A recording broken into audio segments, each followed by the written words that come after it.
Ne signez pas ce testament, votre fils n'attend que votre mort, murmura le petit garçon au manteau trop grand, juste au moment où Éléonore Beaumont s'apprêtait à entrer chez le notaire. La vieille dame s'arrêta net sur les marches de pierre. À 78 ans, elle était l'une des femmes les plus riches de la ville, propriétaire de 3 immeubles, d'une villa au bord du lac, et d'une fortune construite avec son défunt mari.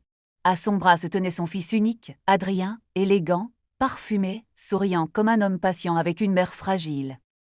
« Maman, ne fais pas attention, » dit Adrien en serrant doucement son bras. « Ce sont des enfants des rues. Ils inventent n'importe quoi pour avoir quelques pièces. » Mais le garçon ne recula pas. Il devait avoir 12 ans, peut-être moins. Il tenait un paquet de journaux contre sa poitrine, ses chaussures étaient usées, mais ses yeux étaient fixes, graves, trop sérieux pour son âge. « Je l'ai entendu, souffla-t-il. Lui et l'avocat. Ils ont parlé du jour où vous disparaîtrez. » Et Léonore sentit son cœur ralentir. Adrien se tourna brusquement vers l'enfant. « Qu'est-ce que tu racontes, petit menteur ?» Le garçon baissa la tête, mais avant de partir, il glissa un dernier mot. « Il change vos médicaments. Regardez les cachets du soir. » Puis, il disparut dans la foule. Dans le bureau du notaire, Éléonore signa seulement les pages administratives, mais refusa de signer le Nouveau Testament. Adrien pâlit. « Maman, nous avions décidé aujourd'hui. Pourquoi repousser encore ? » « Je suis fatiguée, » répondit-elle d'une voix faible. « Je veux relire une dernière fois. » Adrien sourit, mais ce sourire ne monta pas jusqu'à ses yeux. Le soir même, dans la grande maison silencieuse, Éléonore observa son fils avec une attention nouvelle. Depuis des semaines, Adrien lui apportait lui-même sa tisane, ses comprimés, ses dossiers à signer. Il disait toujours « Ne te fatigue pas, maman, je m'occupe de tout ». Elle avait cru y voir de la tendresse. Maintenant, elle y voyait autre chose, du contrôle. Quand il posa le verre d'eau sur sa table de chevet, elle demanda « Quel est ce petit comprimé bleu ? Je ne reconnais pas. » Adrien répondit trop vite. « Le docteur l'a ajouté pour ton sommeil. »« Tu oublies tout, maman. » Elle fit semblant d'avaler. Dès qu'il quitta la chambre, elle cracha le comprimé dans un mouchoir et le cacha dans une boîte à bijoux. Cette nuit-là, pour la première fois depuis longtemps, Éléonore ne dormit pas profondément. Sa tête resta claire. À 2 heures du matin, elle entendit des pas dans le couloir. Sa porte s'ouvrit lentement. Adrien entra, téléphone à la main, et s'approcha de son bureau. Éléonore ferma les yeux. « Elle signe demain ou après-demain, » murmura-t-il. Elle est presque incapable de comprendre ce qu'elle lit. Oui, une fois le testament modifié, il faudra seulement attendre que son état se dégrade, naturellement. Un silence. Puis Adrien ajouta. « Non, personne ne soupçonnera rien. C'est une vieille femme. » Le sang d'Éléonore se glaça. Le lendemain matin, elle fit ce qu'elle avait appris toute sa vie d'affaires dans les affaires. Elle ne cria pas, elle n'accusa pas, elle prépara un piège. Elle appela discrètement son ancienne secrétaire, Claire, une femme loyale, qui avait travaillé 30 ans pour elle. « Claire, j'ai besoin de toi. Pas demain. Aujourd'hui. » Puis elle demanda au chauffeur de l'emmener au marché, sous prétexte d'acheter des fleurs. Là, près de la fontaine, elle retrouva le petit vendeur de journaux. « Comment t'appelles-tu ? » ?»« Lucas, madame. »« Pourquoi m'as-tu prévenu ? » Le garçon serra ses journaux. « Parce que ma grand-mère est morte, comme ça. » On lui faisait signer des papiers. On disait qu'elle était confuse. Puis, tout est allé très vite. Éléonore sentit une douleur sourde dans sa poitrine. « Qu'as-tu entendu exactement ?» Lucas regarda autour de lui. « Votre fils rencontre un homme dans le café derrière l'étude notariale. Je livre les journaux là-bas. L'homme disait que si vous changiez le testament avant la fin du mois, tout serait propre. Votre fils a répondu, et il ne tiendra pas longtemps avec les doses actuelles. » Éléonore resta immobile. Cher auditeur, parfois le danger ne vient pas d'un étranger dans la rue, mais d'une voix familière qui vous appelle maman avec un sourire doux. Et parfois, celui que tout le monde ignore est le seul à voir la vérité. Maintenant, poursuivons. Éléonore demanda à Lucas de ne plus approcher Adrien. Puis elle retourna chez elle et commença à jouer son rôle. Au dîner, elle laissa tomber volontairement sa cuillère. Elle demanda 2 fois le même verre d'eau. Elle fit semblant de ne plus se souvenir du prénom d'une cousine. Adrien l'observait avec une satisfaction à peine cachée. « Tu vois, maman ? C'est exactement pour cela qu'il faut régler les papiers rapidement. Tu n'as plus à porter tout ça seule. »« Peut-être as-tu raison, » murmura-t-elle. Cette phrase suffit. Adrien se détendit. Le lendemain, il revint avec un dossier épais. J'ai demandé au notaire de préparer une version simplifiée. Tu me transmets tout, et moi je m'occupe de la fondation plus tard. Quelle fondation? Adrien hésita. Celle dont nous avons parlé. Pour aider les enfants pauvres, les hôpitaux, ce genre de choses. Éléonore comprit alors qu'il mentait, même sur ses propres mensonges. Jamais il n'avait parlé d'une fondation. Elle prit le stylo, le posa sur la page, puis fit semblant de trembler. Je ne vois pas bien. Lis-moi la clause principale. Adrien lut d'une voix douce.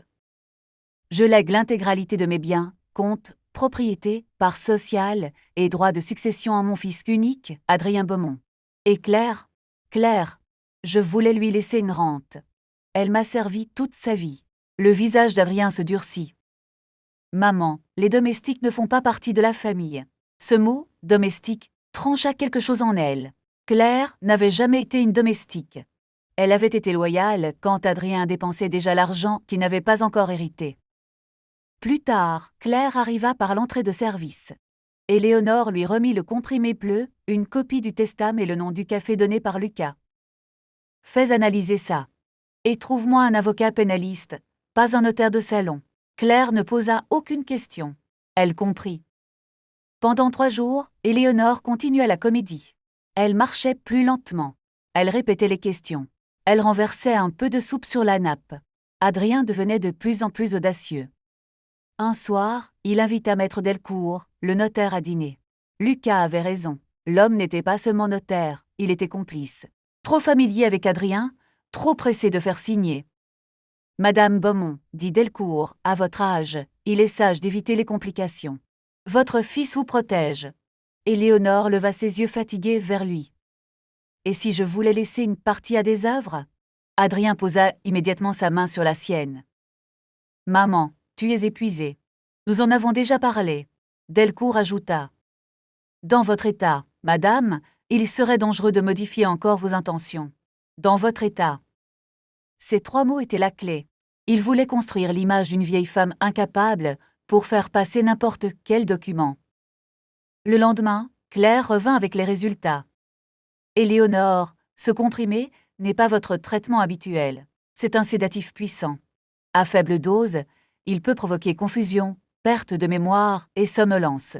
À dose régulière, il peut donner l'impression d'un déclin cognitif. Éléonore ne pleura pas. Elle hocha seulement la tête. Et l'avocat? Il est prêt. Il conseille d'obtenir un enregistrement clair. Ce soir-là, Éléonore décida de pousser Adrien à parler. Elle s'installa dans le salon avec une couverture sur les genoux. Sur la table basse, un vieux médaillon familial cachait un petit enregistreur que Claire avait placé. Adrien entra avec sa tisane. « Bois, maman, ça te calmera. » Adrien, dit-elle d'une voix faible, « quand je ne serai plus là, tu vendras la maison ?» Il sourit. « Probablement. Elle coûte trop cher à entretenir. Ton père l'aimait. Papa est mort, maman. Les morts n'ont plus besoin de maison. » Le silence devint lourd. « Et moi ?» demanda Éléonore. « As-tu encore besoin de moi ?» Adrien soupira, agacé par ce qu'il croyait être une vieille femme perdue. « J'ai besoin que tu signes. C'est tout. Tu as vécu longtemps. Tu as tout eu. Moi, j'attends depuis des années que tu arrêtes de contrôler ma vie. » Éléonore sentit ses mains devenir froides. « Tu veux que je meure ?» Adrien resta silencieux, puis répondit d'une voix basse. « Je veux que les choses avancent. La différence n'est pas si grande. » À cet instant, la porte du salon s'ouvrit.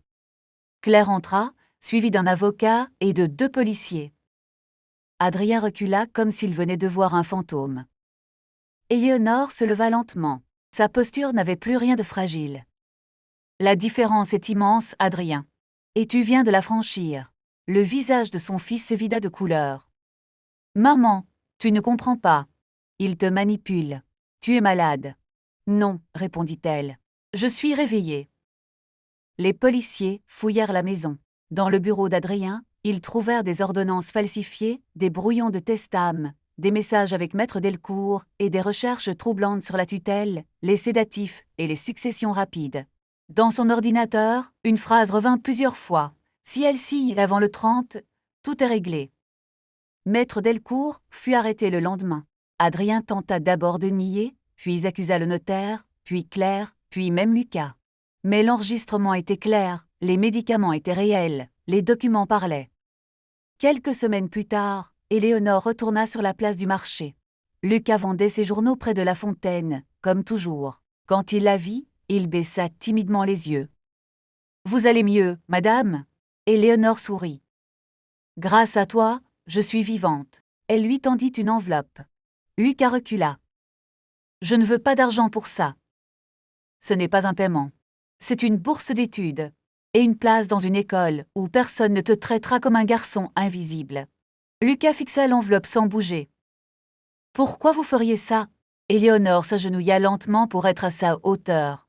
« Parce que tu as vu la vérité quand les adultes fermaient les yeux. Et parce que le courage doit être protégé, pas seulement remercié. » Des mois passèrent. Éléonore changea son testament, mais pas au profit d'un héritier impatient. Une partie de sa fortune alla à Claire, une autre à une fondation pour les enfants isolés, ceux qui observent le monde depuis les coins sombres des rues. Lucas devint le premier bénéficiaire. Quant à Adrien, il écrivit plusieurs lettres depuis la prison. Dans chacune, il disait qu'il regrettait, qu'il avait été faible, qu'il aimait sa mère. Éléonore ne répondit qu'une seule fois. « Tu n'as pas perdu ton héritage le jour où tu as été arrêté. Tu l'as perdu le jour où tu as regardé ta mère comme un obstacle. » Fin de l'histoire. Ceci est une histoire fictive créée pour toucher nos cœurs. Maintenant, dites-nous ce que vous en pensez. Éléonore a-t-elle eu raison de tendre un piège à son propre fils? Lucas méritait-il cette seconde chance? Écrivez votre avis dans les commentaires, et n'oubliez pas, parfois, la vérité arrive par la voix de celui que personne ne regarde.